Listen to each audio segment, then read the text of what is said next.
नमस्कार दोस्तों, आप सभी का दिशा मित्र एजुकेशन में स्वागत है। दोस्तों, आज के वीडियो में मैं बताऊंगा कि पीएफ में डिटेल चेंज करने के लिए आप एक ज्वाइंट डिक्लेरेशन फॉर्म को अच्छे से कैसे भर सकते हैं, यानी प्रॉपर तरीका क्या होता है इसका भरने का, जिसके वजह से रिजेक्शन का कम से कम चांसेस हो जाए। जैसे कि आपको पता ही है कि पीएफ में कुछ भी चेंज कराने के लिए, चाहे आपके नेम में करेक्शन कराना हो या फिर आपके फादर नेम में करेक्शन कराना हो या फिर डेट ऑफ बर्थ में करेक्शन कराना हो, कोई भी, जैसे date of joining, date of living, कोई भी अगर चेंज कराते हैं तो एक फॉर्म जो है ज्वाइंट डिक्लेरेशन फॉर्म, ये मैंडेटरी हो जाता है भरना। इसके बिना यानी चेंज नहीं हो सकता है। ज्वाइंट डिक्लेरेशन फॉर्म ये होता है कि उसमें एम्प्लॉय और एम्प्लॉय यानी कंपनी और जो कर्मचारी है, इसके दोनों के द्वारा एक घोषणा किया जाता है कि जो इन्फॉर्मेशन ज्वाइंट डिक्लेरेशन फॉर्म में दिया जा रहा है यह सही है, इसी के हिसाब से करेक्शन कराना है और ये सही है। तो दोस्तों, जो ज्वाइंट डिक्लेरेशन फॉर्म आप भर के देते हैं उसी के आधार पे जो है ईपीएफओ द्वारा वो करेक्शन किया जाता है, चाहे आपके नाम की हो, डेट ऑफ बर्थ हो, कुछ भी हो, जो भी हो, उसी के आधार पे किया जाता है। अगर आप एक बार इन्फॉर्मेशन आप अपने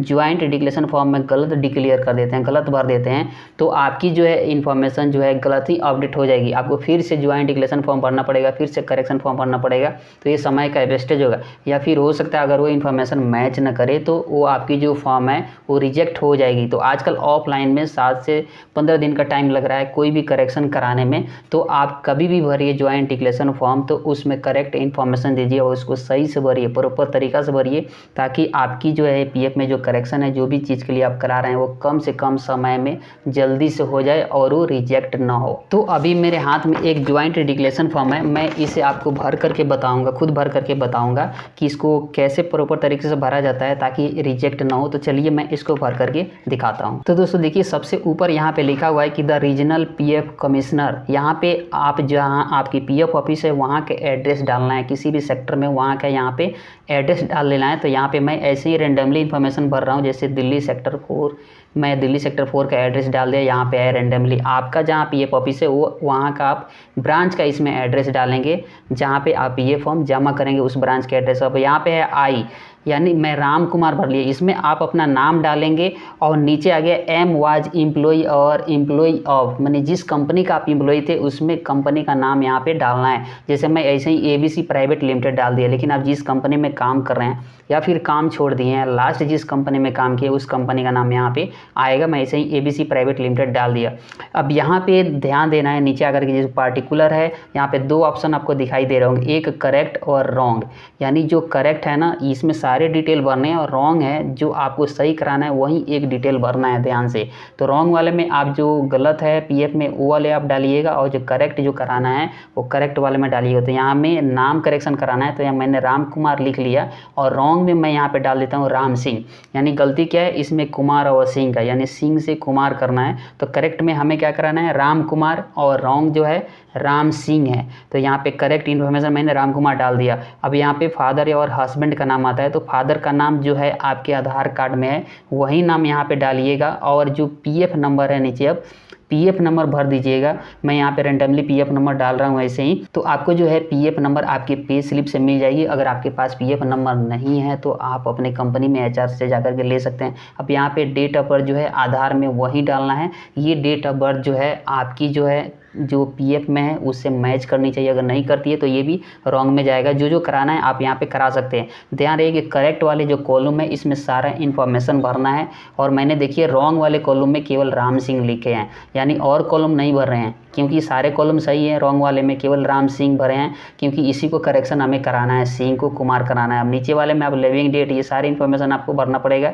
जैसे डेट ऑफ ज्वाइनिंग 1/4 मैंने डाल दिया, और डेट ऑफ लिविंग कब काम छोड़े हैं 31/3/2022 ये मैंने डाल दिया, यानी सारी इन्फॉर्मेशन आपको करेक्ट वाले में डालना है। अब नीचे है name and signature of applicant, यानी इसमें आपका नाम आएगा, तो आप अपना साइन कर दीजिएगा। मैं यहाँ पे अपना जैसे राम कुमार ऐसे ही साइन कर दिया, आपको दिखाने के लिए सिंपल फॉर्म भर रहा हूँ। और नीचे है नेम ऑफ ऑथराइज सिग्नेटरी, इसमें जो है ना नाम आपकी कंपनी की आएगी और मुहर इसमें लगेगी, यानी कंपनी का जो डायरेक्टर है वो इस पे, या फिर प्रोप्राइटर है, इस पे साइन और मुहर करेगा, कंपनी की जो है इस पे सिग्नेचर होगी। और नीचे लिखा हुआ है कि सिग्नेचर विथ एस्टेब्लिशमेंट सील, यहाँ पे ये सील लगेगा, मुहर लगेगा, तब जाकर के ये फॉर्म आप जो है पीएफ ऑफिस में सबमिट कर सकते हैं, बिना सील के आप सबमिट नहीं कर सकते हैं। अब सबसे एक यहाँ पे इम्पोर्टेंट रह गया कि मैंने यहाँ पे डेट छोड़ दिया था, डेट आप ज़रूर भरिएगा, बिना डेट का जमा नहीं करिएगा, नहीं तो फॉर्म रिजेक्ट हो जाएगा। तो यहाँ पे मैं एक डेट रेंडमली डाल देता हूँ आपको दिखाने के लिए। अब देखिए यहाँ पे मैंने डेट भर लिया। अब ये जो है फॉर्म है ये प्रॉपर तरीक़ा से फिलअप हो गया है। अब ये आप जो है कंपनी का साइन मुहर करा करके और अपना साइन कर करके आप इसे पीएफ ऑफिस में जमा कर सकते हैं। लेकिन अब देखिए यहाँ पे हमें प्रूफ के रूप में कुछ अटैच करना पड़ेगा। यहाँ पे लिखा हुआ है कि आप क्या कर रहे हैं, पैन कार्ड कर रहे हैं या वोटर आईडी कार्ड कर रहे हैं या आधार कार्ड कर रहे हैं, पासपोर्ट कर रहे हैं, कौन सी डॉक्यूमेंट आप इंक्लूड कर रहे हैं प्रूफ के लिए, यानी उसी आधार पे आपकी जो है करेक्शन किया जाएगा। यानी राम सिंह से राम कुमार कराना है तो राम कुमार कहीं ना कहीं तो होगा, तो हम यहाँ पे इंक्लूज यानी जो इंक्लूज यानी अटैच कर रहे हैं वो हम यहाँ पे लिख रहे हैं। इंक्लूज में मैं यहाँ पे आधार कार्ड दे रहा हूँ, तो सबसे पहले यहाँ पे आधार कार्ड लिख लिया। यानी आधार कार्ड में आपका जो नाम सही कराना है वो नाम पहले आधार कार्ड में होनी चाहिए, तभी जाकर के वो पीएफ में करेक्ट होगा। दूसरा यहाँ पे मैं पैन कार्ड दे रहा हूँ प्रूफ में, पैन कार्ड में भी जो है आप दे सकते हैं। और यहाँ पे तीसरा जो है यहाँ पे पे स्लिप कंपनी में है, जो कंपनी की तरफ से आपको पे स्लिप सैलरी जब बढ़ती है मिलती है, वो पे स्लिप भी अटैच कर सकते हैं। आपको कम से कम 2 डॉक्यूमेंट देना ही है, एक तो आधार कार्ड और दूसरा पैन कार्ड। पैन कार्ड नहीं है तो आप जन्म प्रमाण पत्र भी दे सकते हैं। तो कम से कम आप 2 डॉक्यूमेंट इंक्लूड करिए, तब जा कर के आपकी जो है जल्दी से यानी फास्ट सॉल्यूशन हो जाएगा और जल्दी से नेम में करेक्शन हो जाएगा। चाहे डेट ऑफ बर्थ हो, नेम को कुछ भी हो, फादर नेम हो, जल्दी से करेक्शन हो जाएगा अगर आप 2 प्रूफ वैलिड देते हैं तो दोस्तों आशा करते हैं कि इस फॉर्म को कैसे भरना है आप अच्छे तरह से समझ गए होंगे। चलिए मिलते हैं आगे कोई और इन्फॉर्मेटिव वीडियो में, तब तक के लिए नमस्कार और बाय।